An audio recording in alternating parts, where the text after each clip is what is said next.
Армысыздар аса құрметті қазақ жұрты. Бүгін біз капитал туралы дәріс алуға тырысамыз, және де соны терең зерттеуге барымызды салатын боламыз. Капитал дегеніміз барлығымызға белгілі, ол күрделі әлеуметтік экономикалық жүйенің маңызды категориясы болып табылады. Капитал барлық нәрселерді қамтитын әмбебап, орысша универсалды көптеген аспектілері бар категория болып табылады. Ол жер бетіндегі барлық қатынастардың негізінде болады. Капитал барлығын қамтиды. Капитал ол барлығы деп айтамыз біз. Және де оны біз әртүрлі кейіпте байқай алады екенбіз.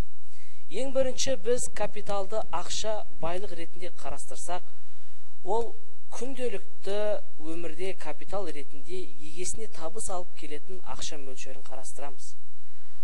Ал антикалық заманда Европа мемлекеттерінде капитал деп пайызға берілген ақшаны атаған. 19-шы ғасырда сауда-саттық дамыған уақытта меркантилистер ақшаны капиталдың қағаздық формасы деп қарастырған. Алайда байлық арту үшін ақшаның өндіріс формасына, кейін тауар формасына ауысуы қажет екендігін олар жақсы түсінген. Содан болар Вреден есімді экономист еңбектерінде капитал ақшалай немесе заттай болуы мүмкін деп қарастырылады.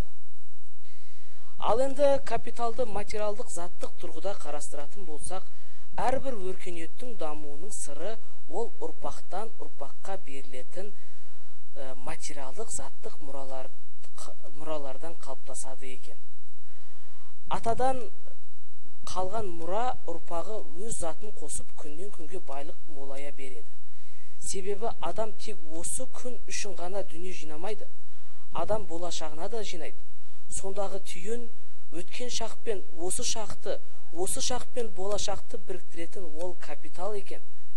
Бұл аспект бойынша капиталдың табиғатын атайтын болсақ, бірінші, капитал ол өткен шақтағы жасалған істердің нәтижесі болуы мүмкін.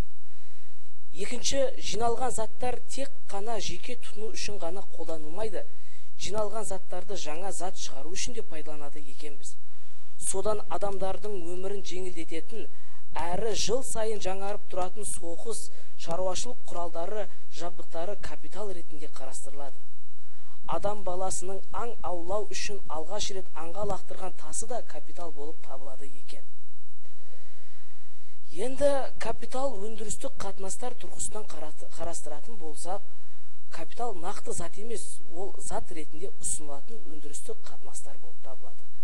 Бұл анықтамаға негіз болған Карл Маркс деген атамыздың сөзі. Ол айтады: алтын, күміс өз бетінше түпкі табиғаты ақша болмаған секілді, капитал табиғаты түпкі өзге болған өндіріс құралдарының капиталға айналуы деп атайды. Енді капитал тағы да үшке бөлінеді екен. Ол шаруашылық қызметіне байланысты. Біріншісі жеке, екіншісі кәсіпкерлік, үшінші халықтық болып. Кәсіпкерлік капитал мен халықтық капитал айырмашылығына келер болсақ, кәсіпкер үшін капитал ақшалай құн үшін қажет.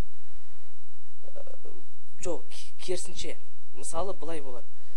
Жеке адам үшін, кәсіпкер үшін капитал ақшалай құны үшін, немесе кәсіпкер капитал келешекте алып келетін ақшалай пайдасы үшін ғана маңызды болып табылады. Ал халық үшін ол капиталдың тек қана заттай формасы қымбат екен. Алайда көптеген ресурстар бойынша әрбір өндірістің халыққа тікелей қатысы бар екен деп келеді. Ал жеке капитал ол тек ақшалай ғана қызығатын жағдайда болып табылады. Қазіргі заманда капиталдың көптеген анықтамалар бар. Олардың ең танымалдарының бірі экономикалық игіліктерді өндіру үшін қажетті ресурстар деп келеді. Ал екіншісі капитал пайда және материалдық игіліктерді алу үшін қолданылатын материалды интеллектуалды қаржы құралдарының жиынтығы деп келеді.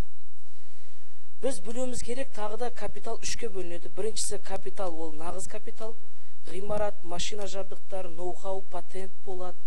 Ал екіншісі қаржылық капитал, ол қолма-қол ақша, құнды қағаздар. Ал үшіншісі адамдық капитал. Еңбек ресурстарының біліміне деген инвестиция, осының барлығы соған кіреді екен. Біз тағы білуіміз қажет, нағыз капитал екіге бөлінеді, ол нағыз капитал тағы да және де айналмалы капитал. Нағыз немесе негізгі капитал деп атайды кейбіреулер. Бұл туралы ақпаратты келесі дәрістерді алуға тырысамыз. Егер осы сабақтың сізге андай вордтық варианты немесе презентациясы керек болса, осы көрсетілген сілтемеге жүгіне аласыздар. Сіздерге көп рахмет, сау болыңыздар.